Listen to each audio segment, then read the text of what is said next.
Welcome back to another episode of Susan LoPresti Wellness, Mind, Body, and Soul. This is the podcast where we explore the highs, the lows, and everything in between when it comes to a woman's life, her health, and all aspects of navigating the midlife landscape. I'm your host, Susan LoPresti, and today I have Anastasia Ristovska, whose journey closely mirrors the values of my podcast. She's making a real difference for small businesses across the U.S. by co founding Books at Ease and Next Generation, offering elite financial insights usually reserved for large corporations. Anastasia's work connects European talents with U.S. business opportunities. I really thought that her perspective would be a wonderful asset to my audience and that my audience would find her to be engaging and valuable. Her experience in growing businesses from the ground up started in Macedonia to now supporting over 100 U.S. firms, and her journey is one of resourcefulness and creativity. With a strong presence on LinkedIn, her followers are engaging and just absolutely love what Anastasia is doing, and she's trusted and she's valued as a resource for helping with financial planning. So, without further ado, Anna, welcome to my podcast. I am so excited to have you here, and I am so excited for our conversation today. Tell us how this career began for you, and how does it relate to a midlife woman as far as financial? Okay, so I've started my career in finance back 20 years ago, basically when I was a student in financial management. And my passion and love for the numbers actually brought me to this path. But also early in my childhood, I realized how important the numbers are and how important it is for the entrepreneurs, especially for moms who are taking care for their children, to be aware of their numbers and the financial clarity and stability if they're running their own business. Because the story behind this is I had a friend of mine, I mean, I still have her.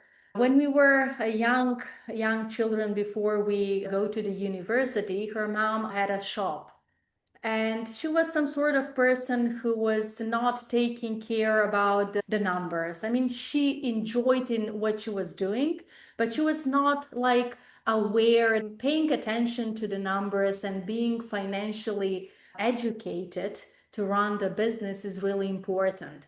And I'm saying this because that attitude of her brought her to a situation when she nearly bankrupt, and she wasn't able to pay my friend's education moving forward.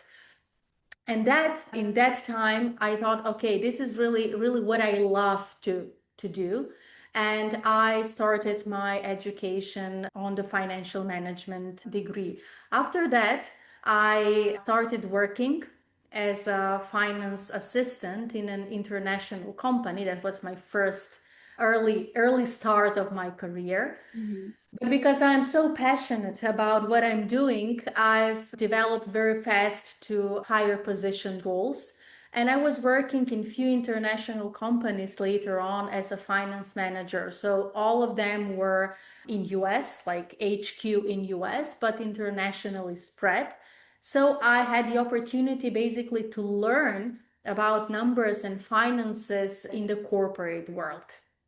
After that, I finished my MBA because everything in my life is related to numbers and the passion for numbers. And that helped me a lot when I was working in the corporate world to basically put into practice everything that I learned at school, but also learn from the real work. And lastly, I opened my own company. That was 7 years ago when I started my first business, and 3 years ago, my second business. So, how this is, to go back to your question, how this is related to a mature woman. no matter what you're doing in your life, whether you're an entrepreneur or maybe you're a housewife or whatever, Mm-hmm. it's really important to pay attention on your finances, on your numbers, because even though we all want to say, okay, money is not everything in the world, yes, money is something that runs your life. So it can easily take you to a spot when you're, I don't know, you're bankrupting and you're not able to afford your child's education, or you're not able to afford your vacation, or buying a car, or maybe a house that you want to buy. So being financially educated, and when I say educated, I don't mean you need to have a degree, but you need to understand how finances impact your personal or business life, and then make a decision based on number, not on guesses or gut feelings when it comes to the money. Right. You know, Anastasia, a lot of times if a woman is a stay-at-home mom raising her children, and the husband is out working, what happens is she doesn't pay attention to the finances. She's leaving that all up to her husband. And in the perfect world, marriage will last forever and everything will be great. But in the real world, that's not always the case.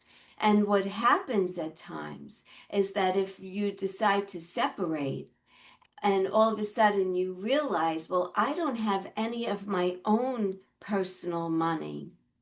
And not only don't I have any of my own personal money, even though when you're married, you're supposed to be able to split your assets, how will I support myself going forward besides just getting alimony? So there's that whole aspect. And I say this because my mom and my dad, they were married for 50 something years, and my dad always handled all the money. And when my dad passed away, my mom didn't even know how to write a check. She had no idea how to write a check or pay a bill because they got married young and he handled all the finances.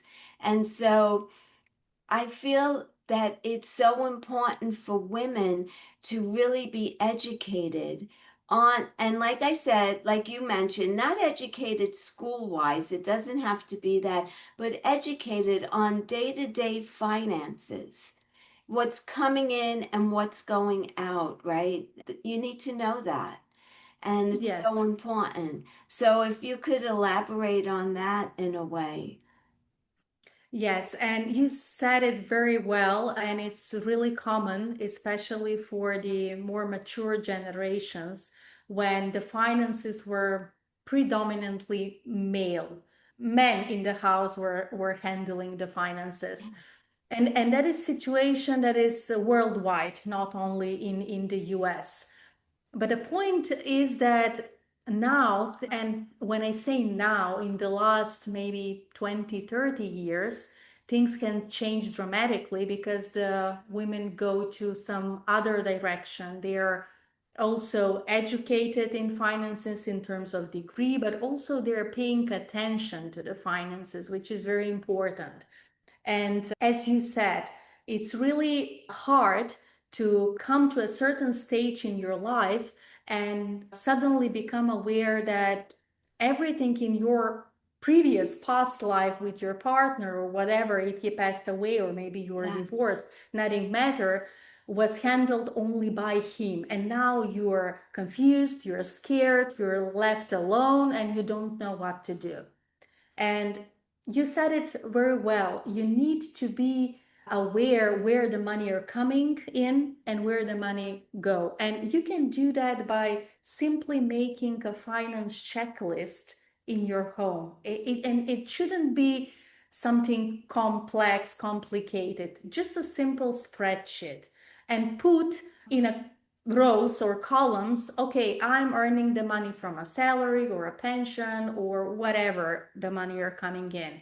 And then what are my priority expenses that I need to pay each and every month, no matter what happens, because that is really important.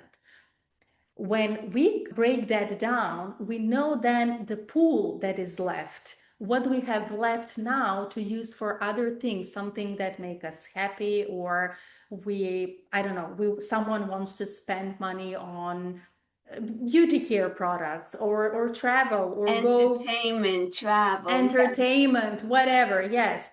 And put a certain percentage of that fund that is remained for that kind of activities, because you cannot live your life only paying your bills and getting in that circle and not giving a pleasure to yourself. And after that, which is very, very important, have a percentage, and it shouldn't be like fixed. It can be, I don't know, $100 or whatever per month. Put as a saving. Put that aside for unpredictable situations, because you don't know what your life is bringing on tomorrow, let's say, or a month after this. So have that savings that will give you a peace of mind that, okay, I have this pool of money. If I need it at certain point, I will be able to use them. But don't leave yourself without that. Because what I've seen working with many clients, and especially female, as you said, they're like focused on the children, they're going at work, earning some money, but everything is in that put in that household as a common fund. Mm-hmm. What I'm trying to say is put aside something for you, something if happens, then you will be protected. You will know that, okay, I have this pool of money to make a decision to, I don't know, separate from someone or go to a vacation with my friends. At least it shouldn't be like for black days, but have that in place. Right. Because you never know what life brings you. Like your husband could get sick and now he's not able to work.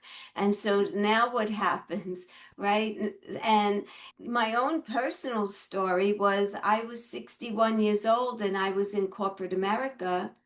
And I Mhm. had a 4-year plan set in front of me. At 65, I was retiring.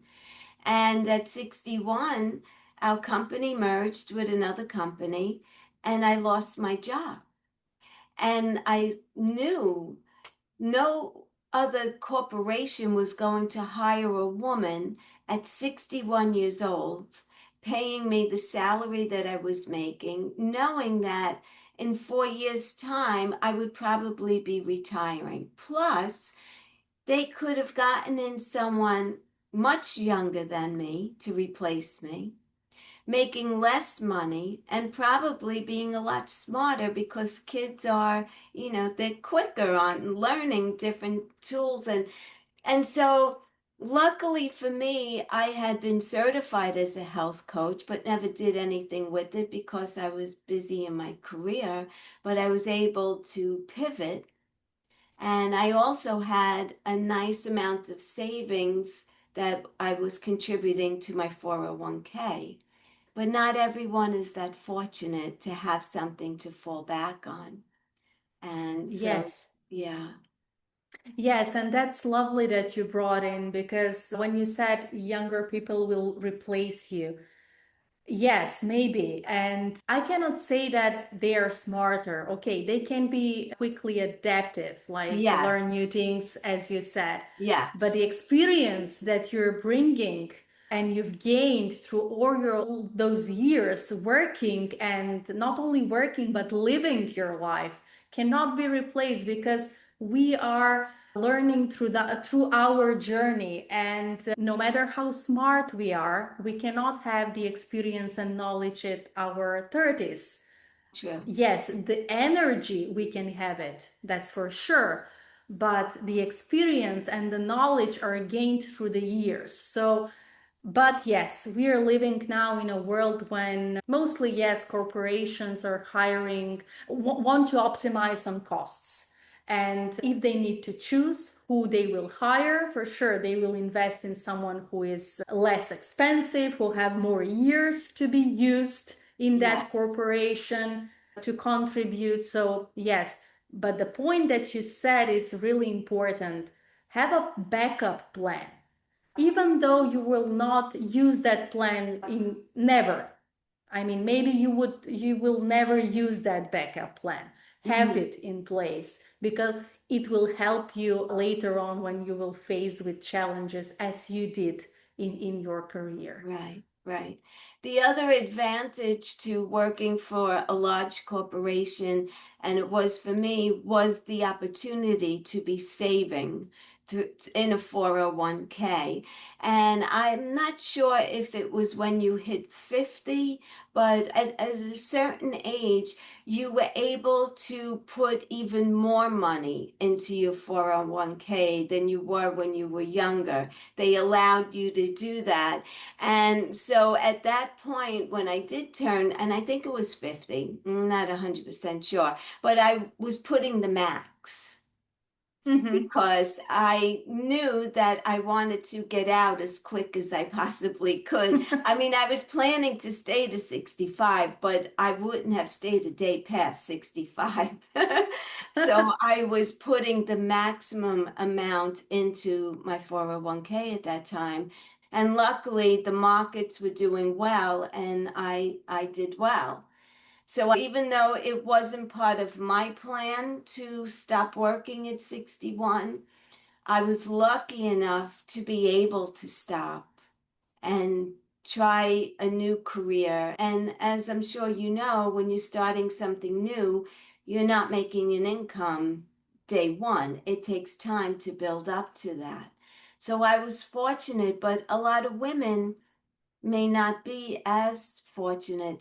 So with that scenario in mind, Anna, where someone loses their job in their 60s or late 50s, and they don't have the money to be able to retire early, what kind of advice do you give for a woman like that? Obviously, she's got to go back to work, I'm sure. Well, yeah, first thing, I'm sure that every woman at her 60s has something that enjoys to do. So no matter if it's that, I don't know, professional career that she had previously or something that she enjoys, like maybe cooking, drawing, coaching, because coaching is something that most women, especially at that age, ignore. And that is really a business that is really good because, as I said, during the years, you are coming to a stage where you have a lot of knowledge, experience, and you've passed a lot of scenarios that can help younger women that are facing, let's say, with the same problem as you were at their age. Mhm. So start with giving paid advices. I don't know, yes, of course, you should start working something. And it's not very fortunate if you are at 60 now, start from the scratch.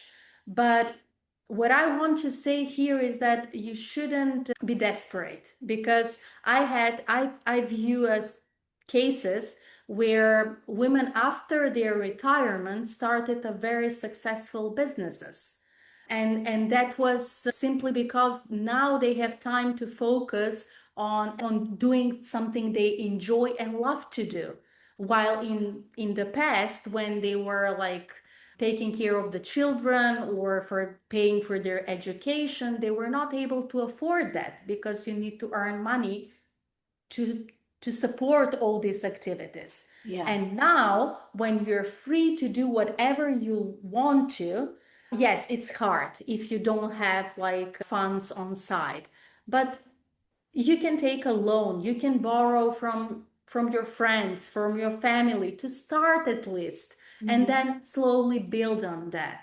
And I'm sure that whatever happens in your life, no matter how desperate it looks like at that point, there's always a hope, there's always a door that will be opened if you're open to receive it, and if Yes. you want to do that with your whole heart. And I've seen a lot of examples like that, and I believe that whoever faced with that scenario will find their own way to come out of that problem. for I sure. believe that too. I believe that too. And you know, the other thing for a woman, so I'll use myself as the perfect example, is that I went to corporate America every day. So I live in the outskirts of New York City, so I had to commute. That was an expense. I had to wear nice clothes. That was an expense. I ate breakfast and lunch out every day. That was another expense.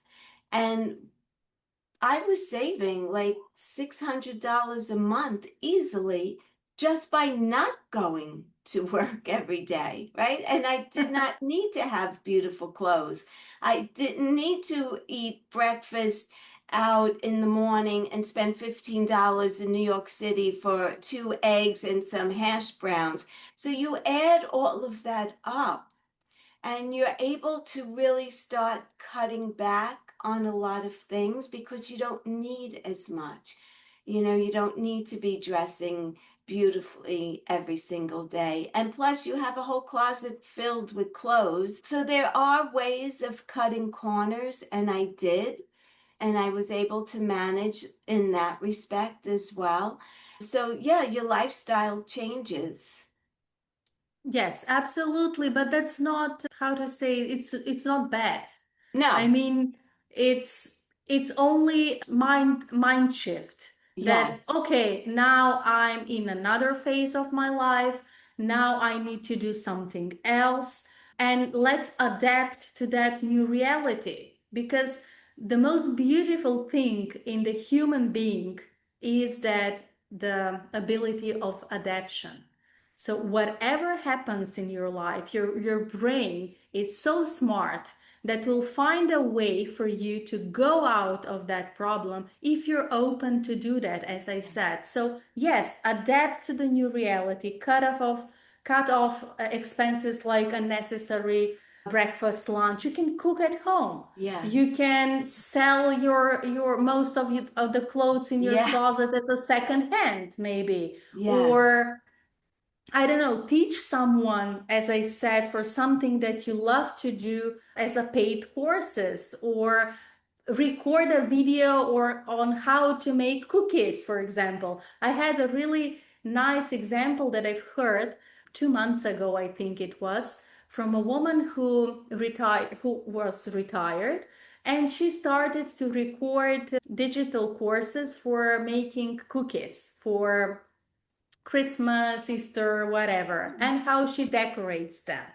And it was so good that in 2 years, she hit $1 million selling her courses online. So it wow, was, yeah, it was crazy to believe, but that was the reality. And I said, oh my God, you can make money from something that is so simple. I mean, you're recording yourself while you're doing something that you right, love to do. And okay, maybe the recording is not something that everyone want to embrace because there are people who don't want to present themselves on camera and so on. But you can, I don't know, you can teach in person or you can sell something without showing yourself. You can write a hire some cookbook, as a cookbook. Yes, yes, yes, absolutely. right? And sell it. Yes, Yes. yes. You know what I did want to ask you, Anna? You were saying about how you need to adapt, that we have the ability to adapt. Give me an example of how a woman who lost her job, because I know for me, the first 2 weeks when I found out that I lost my job, I was devastated because, like I said, I had a plan. And that's the thing with corporate America. You could have a plan, but their plan is going to trump your plan every day. But so after 2 weeks, I started to see it as an opportunity because I also got 14 months of severance pay and they were paying Mhm. my medical. But what advice would you give a woman? You said like they have to change their mindset. How does someone go about doing that? Because there's a lot of fear involved when it comes Yes. to finances. Yes, absolutely. And finances are something that is related to the existence of the human being. And that's why we're so scared and so afraid that when we lose them, that now everything changes and now my well-being is compromised. But if we reflect a little bit on ourselves, we will see that, okay, I'm alive, I'm healthy, I have my own two hands and my brain to help me go out from whatever scenario happens in my life. And I know it's devastating and I know it needs time because, of course, we are used to that routine that we were 40, 30 years. But be grateful first for the next day because you wake up this morning, you are alive, you have a chance to change your life, because if you're dead you don't have that, so the game is over. But start being grateful for small things, for the memories that you have in during those years, for the life that you lived, but now it's time to change it. See that as an opportunity to make a change in something that was working X years and now needs a new page to be turned on. So, and no matter, I want to say one thing, no matter if you're more mature or young, the same mental process happens to everyone. If I lose my business now, if I lose my work now, of course I will feel devastated in certain period of time. Right. But if I sit down and think about, okay, I'm alive. I'm breathing this air. I have an opportunity to change the things. Then the mind shift will happen.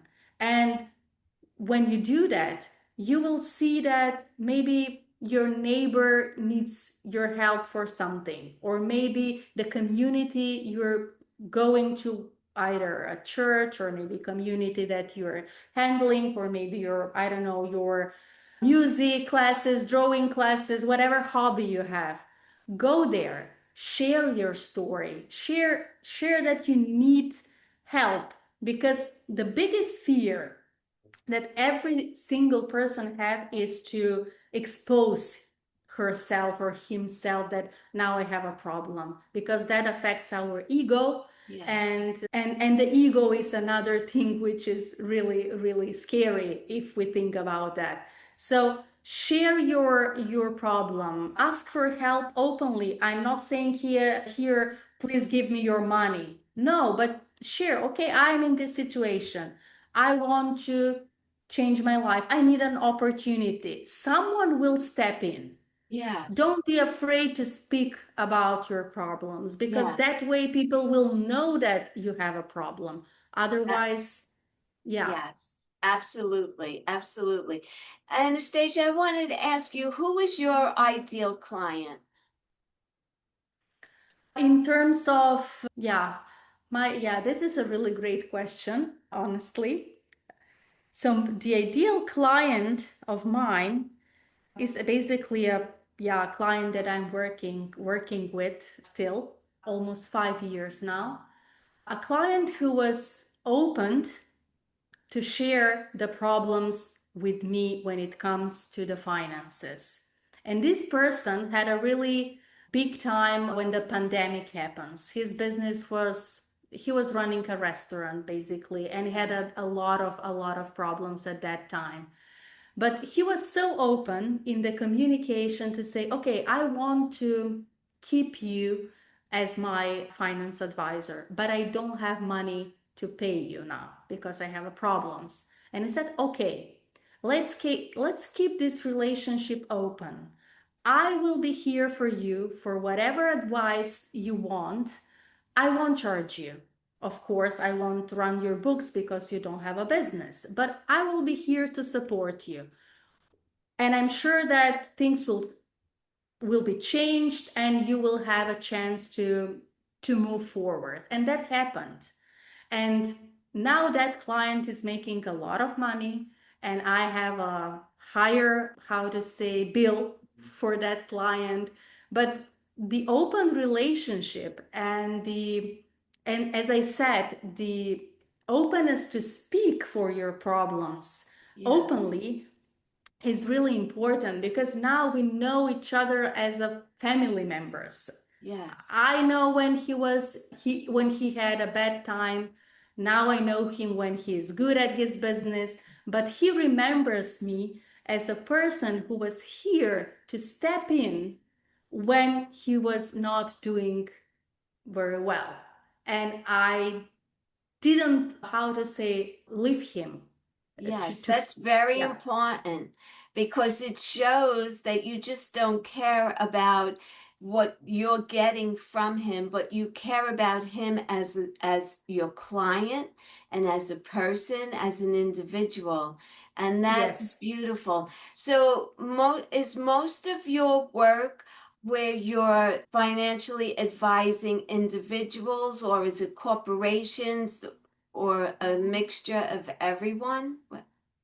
Yeah, so my business basically 90%. I have clients that are like this one that we are working longer period, are digital businesses. So I work with small and medium sized businesses in the digital world, like coaches, digital marketing agencies, software companies. So those are my customers, let's say. And Mm-hmm. also I have customers like this one who are from different industries, but my focus is working with business owners. I'm Okay. not an advisor for personal finances. Okay. Okay. That's great. And so leave me with some final thoughts. Okay, yes. So my final thought will be, I will go back to the beginning. First of all, be aware of where you are in your journey. If you're an entrepreneur, know at what stage your business is. If you are not an entrepreneur, know at what stage of your life you are and how many years you have until your retirement. Second thing, make sure if you're a business owner, make sure you understand your numbers, because numbers can destroy or build up your business. And if you are not a business owner, understand your home finances. As we said at the beginning, where the Mm-hmm. money are coming, where the money are going. And be open again to share the problems you're facing with, no matter if you're entrepreneur or not, because that way the people who are working with you or are part of your life will find a way to help you somehow. So be open, don't be afraid, and be grateful for tomorrow, for the day you're living, and the future that is coming. That's beautiful. Thank you so much. Thank you, Anastasia, for coming on.